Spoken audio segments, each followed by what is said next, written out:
instantes, después, eternamente, hay un lugar que nos permitirá encontrarnos. Perpetual, donde perduran los vínculos.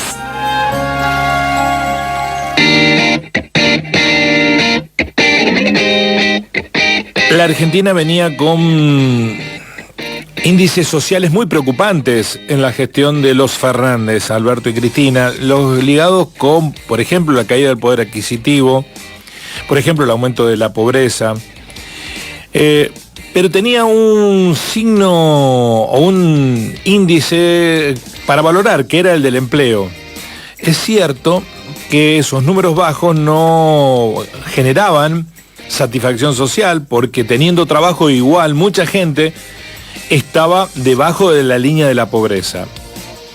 Ahora, pasados 5 meses de la gestión de Javier Milei, además de esa realidad de la pérdida del poder adquisitivo y del aumento de la pobreza, también ha empezado a crecer el índice de desempleo. Por lo menos ya están los números cuantificados de la pérdida de empleo registrado, el empleo en blanco que equivocadamente llamamos. Bueno, eso se traduce en miles de personas que se han quedado sin trabajo en distintas actividades en estos pocos meses de gestión de Javier Milei, y particularmente los más afectados son los sectores de la economía privada, no tanto lo público.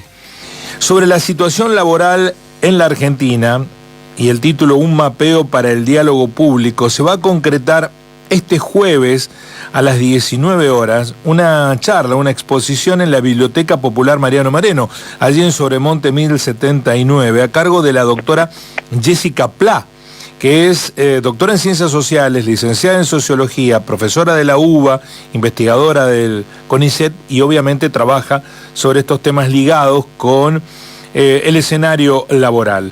Guillermo Jeremía, del programa Así son las cosas de Río Cuarto, la saluda. Doctora Plá, ¿cómo va? Gracias por atendernos, buen día. Buenos días, muchas gracias por la invitación. Bueno, es un escenario que está en proceso de cambio para peor, el del mundo laboral en la Argentina, doctora. Bueno, yo recién escuchaba lo que usted estaba planteando, ¿no? Creo que se caracterizó muy bien de dónde venimos y una proyección de hacia dónde vamos, y lo que pensaba, bueno, es que tenemos algunos datos que tienen que ver con la actividad económica que nos hacen sospechar efectivamente que se va a empezar a reducir el empleo en sectores como la construcción, el transporte, ¿no? Asociados quizás a la obra pública también y a la inversión privada, como usted decía. Y también pensaba que todavía no tenemos datos, ¿no? Justo me llamaba esa reflexión escucharlo, porque los datos con los que solemos medir las tasas de desocupación, las tasas de empleo, el empleo registrado, el empleo informal o de subsistencia, son los datos de la encuesta permanente de hogares, que siempre, en este momento están siendo relevados, ¿no? Se relevan de manera trimestral, o sea que enero, febrero y marzo ya se relevó, y se hace un corte, pero los datos hasta que se procesan tardan en salir. Entonces los últimos datos que tenemos oficiales de mercado de trabajo son de diciembre. Entonces todavía estamos ahí como en un punto incierto, donde lo que podemos saber tiene que ver con esto, con inferencias que podemos saber de manera empírica, ¿no? Que hacemos a partir de los datos, sobre todo de demanda de los sectores económicos, que sí, efectivamente la inversión cayó y la demanda de empleo en estos sectores claves, como decía recién, cayeron, y es esperable que eso tenga un impacto muy negativo, sobre todo sí sobre el trabajo registrado, ¿no? Habrá que ver ahí qué pasa con la tasa de desocupación, porque ya en la pandemia venimos observando algo que se sabe en América Latina es un fenómeno más estructural y que siempre distinguió que en Argentina eso no pasaba, que es que mucha gente después empieza como a autoemplearse, a inventarse, a hacer una changa, a vender algo por internet. Entonces, al momento de relevar la encuesta, que es la que permite medir la tasa de desocupación, lo que se le pregunta es si la persona realizó alguna actividad durante la última semana, ¿no? Alguna actividad laboral. Entonces, la persona que vende en su casa o que teje o hace alfajores y las vende por plataformas digitales, todas estas estrategias de subsistencias también son relevadas como empleo, es lo que se conoce como la economía informal, y ya pasó en la pandemia que la tasa de desocupación no aumentó porque, y en la salida de la pandemia también, lo que hubo fue generación de este tipo de trabajos, ¿no? Que es trabajo que no es registrado, no tiene seguridad, no tiene estabilidad, no tiene asociado, no sé, pago por día de enfermedad, pago de aguinaldo, pago de vacaciones. Entonces ahí yo creo que lo que va a pasar va a ser eso, va a haber una nueva generación de estas estrategias de subsistencia que son relevadas después como empleo, pero que no están asociados a una relación laboral más tradicional. Doctora, en el medio está en debate ir hacia un nuevo esquema de empleo, lo que muchos llaman reformas laborales, que no es modernización necesariamente. ¿Las creen necesarias? ¿Son culpa de las actuales leyes laborales, las decadencias de empleo que tenemos en distinto orden, por ejemplo, el alto nivel de informalidad, o tiene que ver con otra cosa?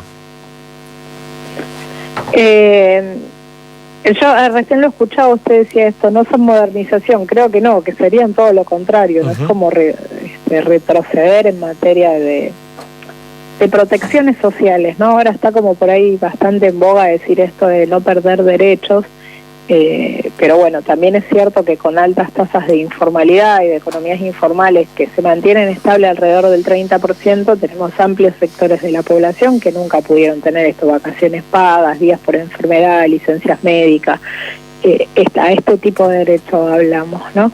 Creo que lo que se pretende o hacia donde apuntan las reformas laborales que se quieren hacer, vamos a retroceder aún más, porque situaciones que hoy están protegidas, como puede ser alguien que trabaja en una empresa de hasta 5 empleados, que es el 30 o el 40% de la economía argentina registrada, va a poder pasar a ser una persona que se lo considera como en cuenta propia, ¿no? Entonces, eso lo que hace es perder esas protecciones sociales, esa posibilidad de que si vos te enfermás, podés no ir a trabajar, igual seguir cobrando tu salario, ¿no? Entre otras reformas, pero creo que a lo que apuntan es a flexibilizar el mercado de trabajo, y eso lo que genera es un aumento de la ganancia de la persona que contrata, ¿no? Una estabilidad o unas mejoras en las condiciones de vida para amplios sectores de la población. Eso me parece que es el punto, ¿no? Que va a generar un empeoramiento de las condiciones de vida de la persona que trabaja y de la familia que vive a su alrededor, ¿no? Porque siempre las estrategias de subsistencia, la reproducción social, siempre es de alguna manera colectiva, nunca es individual. Aunque pueda haber casos de personas que vivan solas, siempre igual hay una organización social, comunitaria, familiar detrás. Después hay problemas más estructurales. Obviamente no se puede culpar a la legislación laboral de la informalidad laboral, tiene más que ver con el desarrollo histórico, condiciones tanto de Argentina como de América Latina para producir en un escenario global.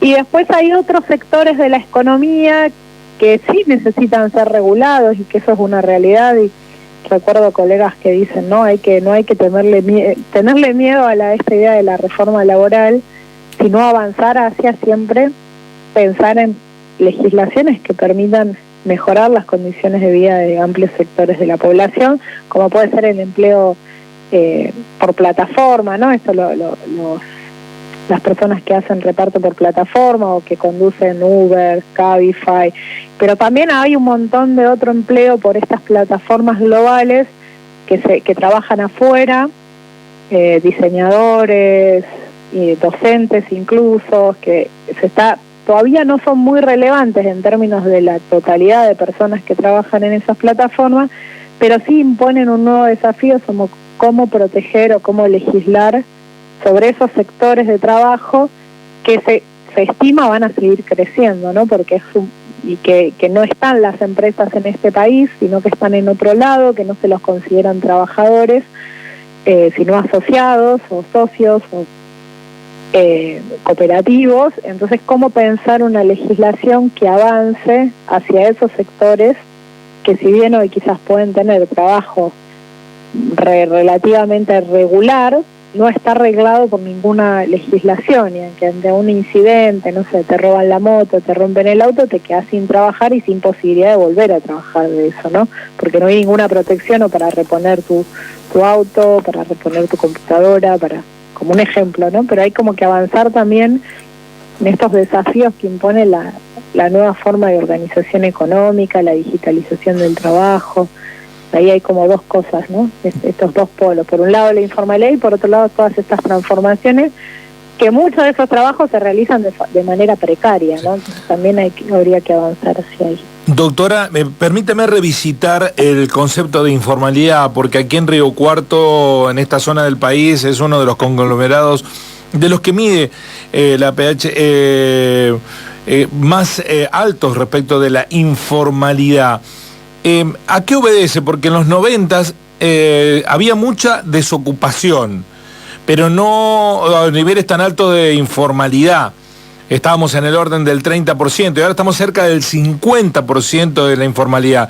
¿Qué es preferible o qué justifica eso?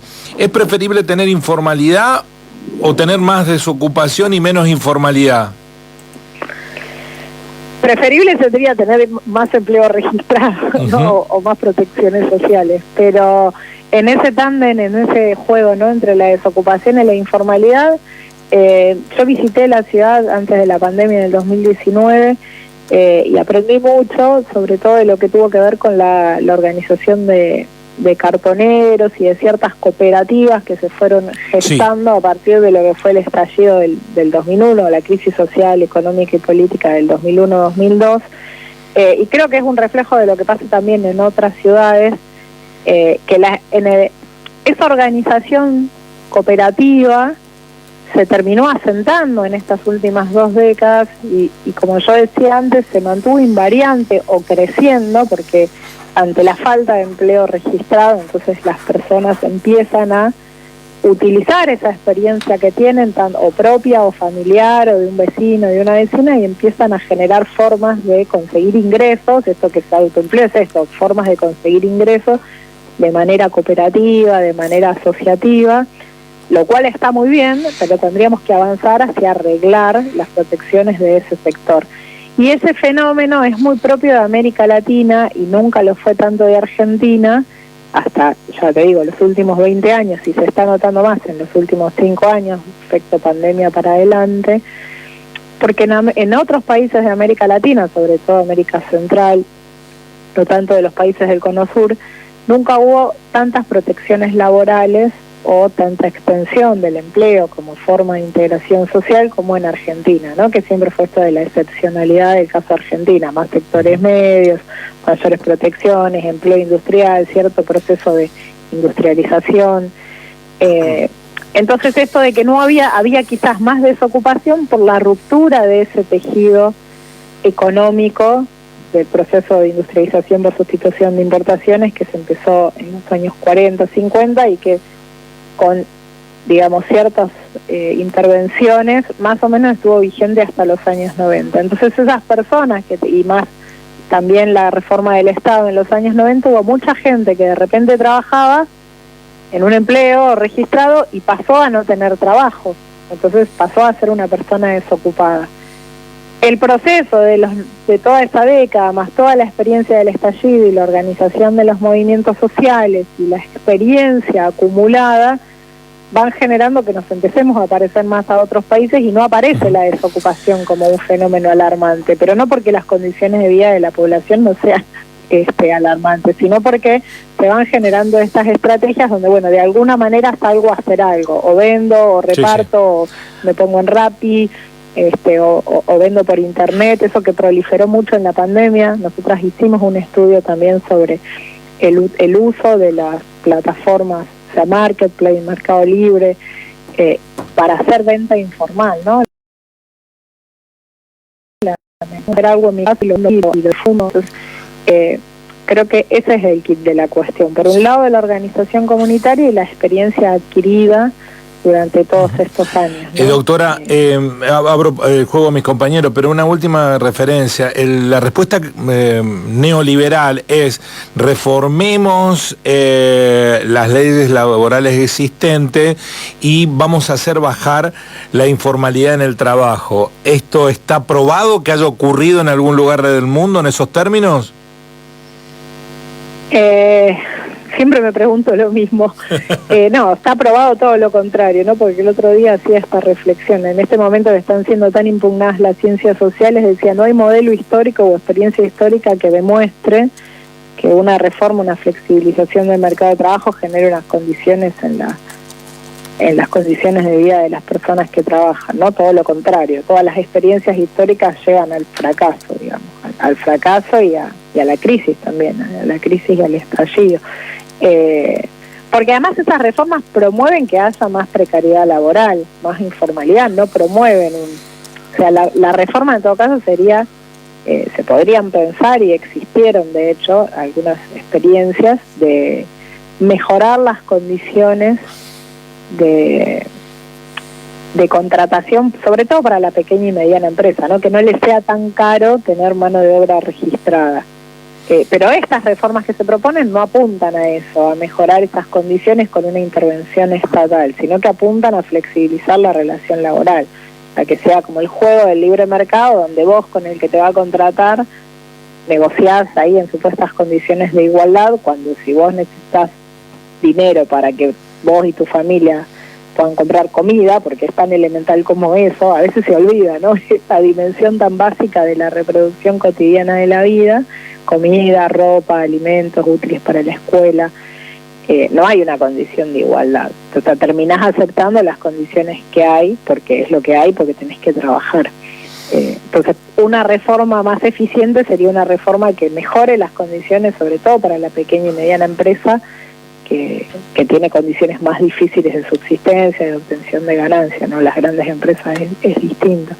Y en ese caso, en ese sentido, hubo algunas experiencias interesantes, sobre todo en los primeros gobiernos después de la salida de la crisis 2001-2002, donde sí había un Ministerio de Trabajo activo en este sentido, ¿no? En tratar de mejorar las condiciones del pequeño y mediano empresario para que pueda contratar y promover la registración del empleo y dar beneficios fiscales o de determinado tipo a aquellos que tienen su mano de obra registrada.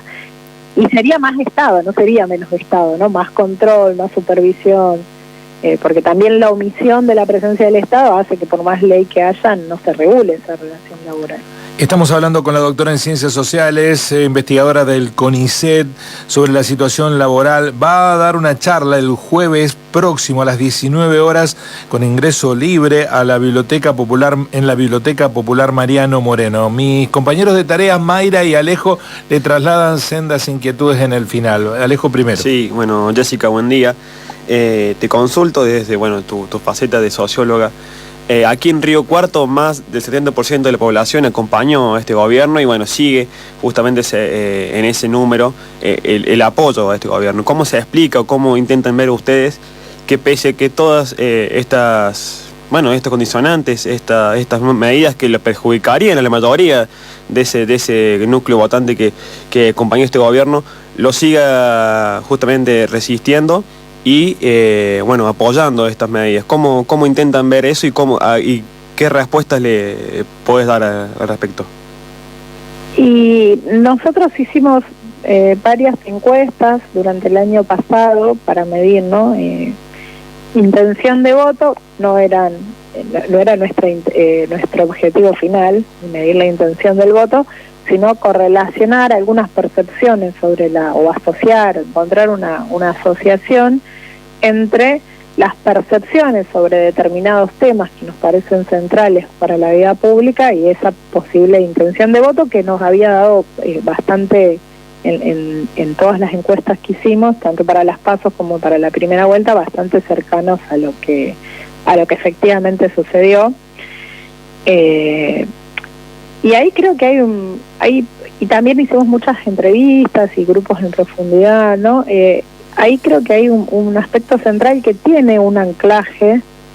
Esa es mi hipótesis, ¿no? No son verdades, son hipótesis para conversar y para discutir, que tiene un anclaje en esto que veníamos diciendo de que hace por lo menos 20 años hay un tercio de la población que reproduce su vida en condiciones de precariedad laboral, ¿no? Sin estos derechos, sin estas protecciones sociales. Entonces, por ese lado hay una impugnación del rol del Estado, que fue el discurso con el que ganó el presidente actual, que tiene un asidero en la realidad, ¿no? Que es generaciones y generaciones que reproducen su vida sin llegar a tener esos derechos en términos laborales, sobre todo.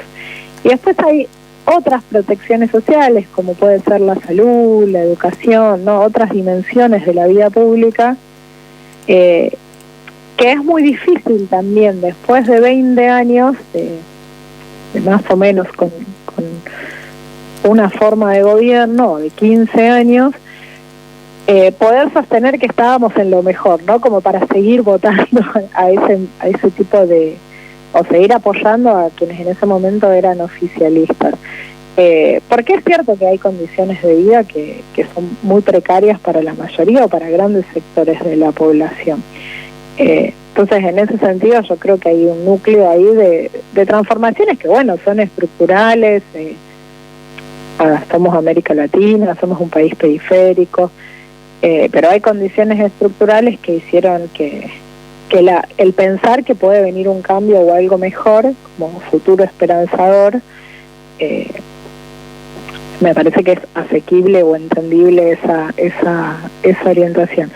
Después, no es mi área de expertise, pero también hay un fuerte incremento de esto que está hoy también con el caso de estas mujeres asesinadas en barracas, de discursos de odio, de procesos de desintegración. Yo le digo, ¿no? De desigualdad, lo hablaba ayer con unos estudiantes de posgrado, de desigualdad social, de ingresos, de oportunidades, y también de desigualdades simbólicas, ¿no? De enfrentarse siempre al otro y de construir al otro que tenía esos derechos como el enemigo a destruir. Ahí creo que hubo como un horizonte de sentido común que se perdió en estos procesos, en estas últimas décadas. Hubo ahí como un atisbo de recuperación con la defensa de la universidad y la educación pública, que creo que es importante y que habría que seguir sosteniendo, ¿no? Pensar esto en discursos que posibiliten el encuentro o la integración social, y no como los que tenemos alguna voz pública, no reproducir esos discursos de desintegración, de enfrentamiento, de odio.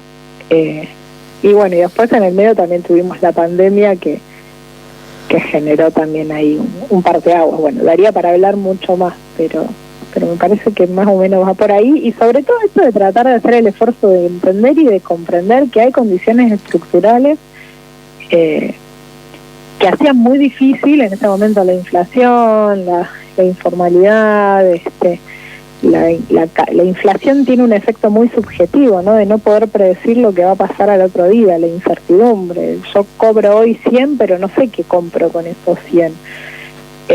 Y que de alguna manera erosiona la posibilidad de pensar la vida familiar, la vida propia, de proyectar a futuro.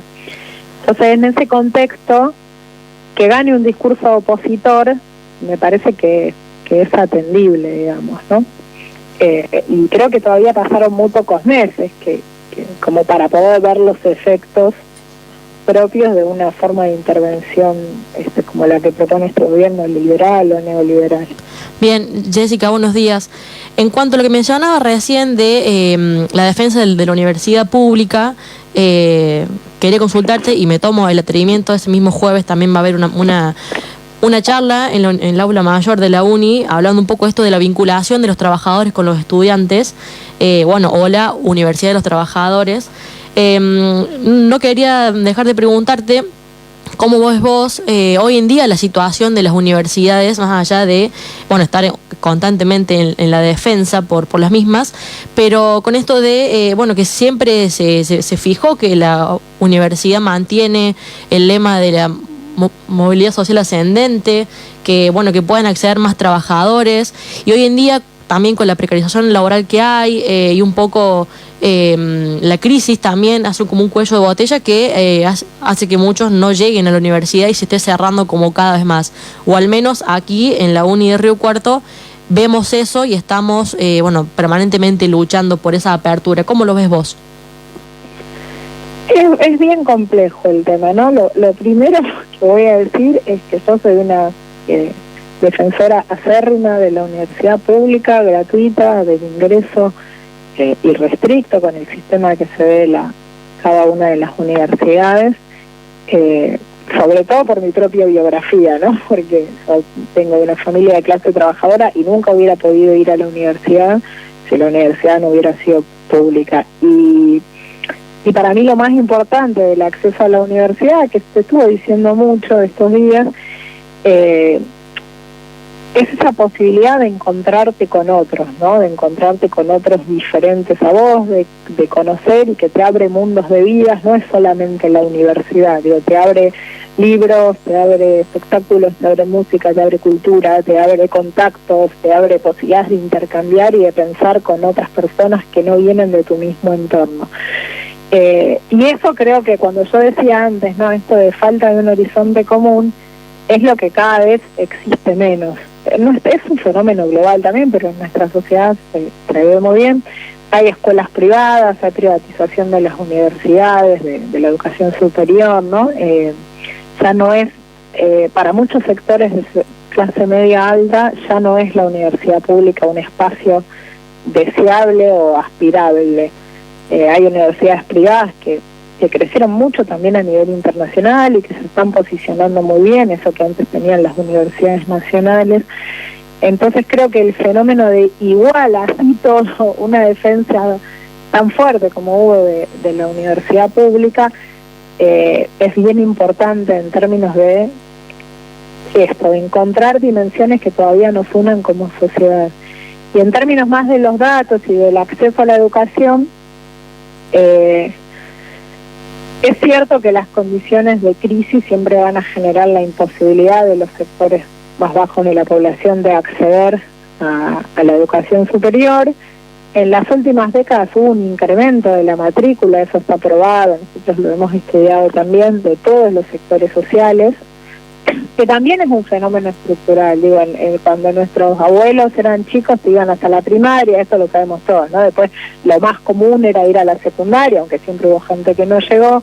En nuestro país hoy la secundaria es bastante amplia para los jóvenes. En los últimos años hay como una crisis, pero también, digamos, se convirtió como por lo menos un horizonte esperable que vos tenés que ir a la secundaria, ¿no? Y el acceso a la universidad y las universidades que se fueron creando en las diferentes regiones del país también facilitó eso al acercar a los sectores de más bajos recursos la universidad que esté más cerca, que sea más fácil de acceder. Pero es cierto que, digo, a mí yo discutía con mis colegas y les decía, no tenemos que olvidarnos, por eso empecé diciendo soy una férrea defensora de la universidad pública, pero también es cierto que no llegan todos los sectores por iguales, y que entonces, si me preguntas a mí, lo que habría que promover son mecanismos de integración de esos sectores, que quienes quieran puedan acceder, no solamente que sea irrestricto, sino que haya política de beca, política si necesitas mudarte de ciudad para acceder de vivienda, que puedas acceder a un espacio donde vivir, a una beca de apuntes, o que haya condiciones también económicas que garanticen ese acceso.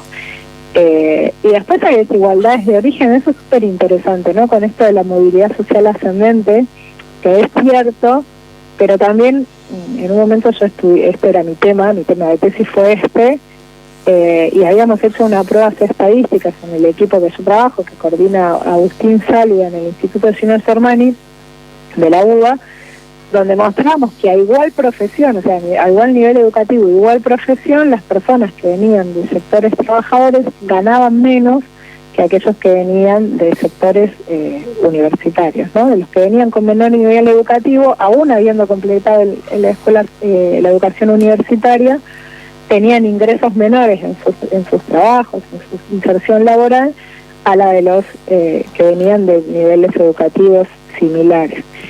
Entonces hay otros factores ahí que explican la desigualdad, no solamente la posibilidad del capital social, las redes, qué trabajo conseguís, cómo entras a un empleo. Ahí también hay mucha tela para cortar y para seguir conversando, pero creo igual, digo, que que creo que la universidad pública es un valor en sí mismo por esto, porque es un espacio de encuentro, ¿no? Un Doctora, espacio de encuentro que quedan pocos. Entonces, Doctora Pla, muchísimas gracias. Seguramente el jueves tendrá mucha gente interesada en dar continuidad a sus fundadas explicaciones del escenario social. En el final le pregunto si es casualidad o parentesco que su apellido sea el mismo que de una icónica luchadora por los derechos de los jubilados como fue Norma Pla. No es casualidad, era mi abuela. Ahí tiene, por eso decía que tenía mucho de mi biografía también en mi historia personal, en esta defensa de la universidad, ¿no? Así que sí, era mi abuela y siempre me decía, tenés que estudiar, vos tenés que estudiar. Bueno, qué orgullo debe ser andar por la vida con ese apellido y evocando a la gran Norma, que es la única que hizo llorar a Domingo Cavallo. Cavallo nos hizo llorar a todos nosotros. Así es. Bueno, muchas gracias por el recuerdo. Gracias doctora, muy amable. La doctora Jessica Pla, la situación laboral en Argentina, un mapeo para el diálogo público, la nieta de Norma Pla, aquella mujer que se subía a las barandas que le ponían para que no protestara, reclamaba a viva voz, todas las semanas, los jueves era la protesta. Eran tiempos del menemismo en donde un jubilado ganaba $100 por mes, 100 pesos, ¿no? En esa lógica que muchos igualan, todo fue lo mismo durante los 40 años de democracia. No fue todo lo mismo. Todo fue lo mismo del 2000 en adelante. No fue todo lo mismo. No fue todo lo mismo. Y todos lo sabemos. Si no lo queremos asumir es porque desactivamos la racionalidad para empezar a hacer jugar otras cuestiones ligadas con la emotividad. Bueno, es una gran cita la que se tiene para el próximo día jueves, tanto en la universidad como en el centro, a las 19 en la Biblioteca Popular Mariano Moreno, con la nieta de Norma Pla, dando cuenta de ello. Para quienes no saben quién era Norma Pla, recordemos un poquito de su historia. Señor ministro, en sus venas corre la misma sangre que me corre a mí. Es cristiano usted, ¿no es cierto? Y bueno, piense un poquito por su patria. Si lo presionan de afuera, salga al balcón y diga, nos presionan de afuera que el pueblo los va a ayudar. Señor ministro, yo soy Norma.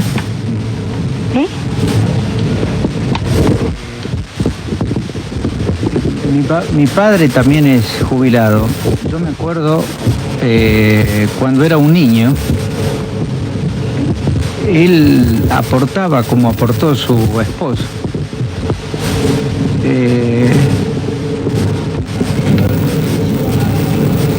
No llore, señor ministro. No llore, tenga fuerza para defender su padre y todo. No llore. No, yo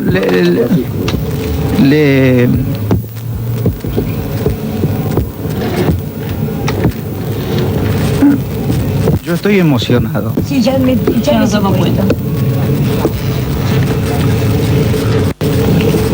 Ahí estaba la gran Norma, que encima la engañó porque eran lágrimas de cocodrilo, las de Cavallo. Después los terminó ejecutándolos económicamente a los jubilados, ¿no? Norma Pla seguía yendo a las marchas aún padeciendo el cáncer que la mató, ¿no? Pero seguía yendo todos los jueves a las marchas para reclamar por los jubilados y pensionados. Bueno, la historia que se conecta con la entrevistada del día, Jessica Pla, especialista en situación laboral, que viene el jueves a la ciudad de Río Cuarto. Así son las cosas.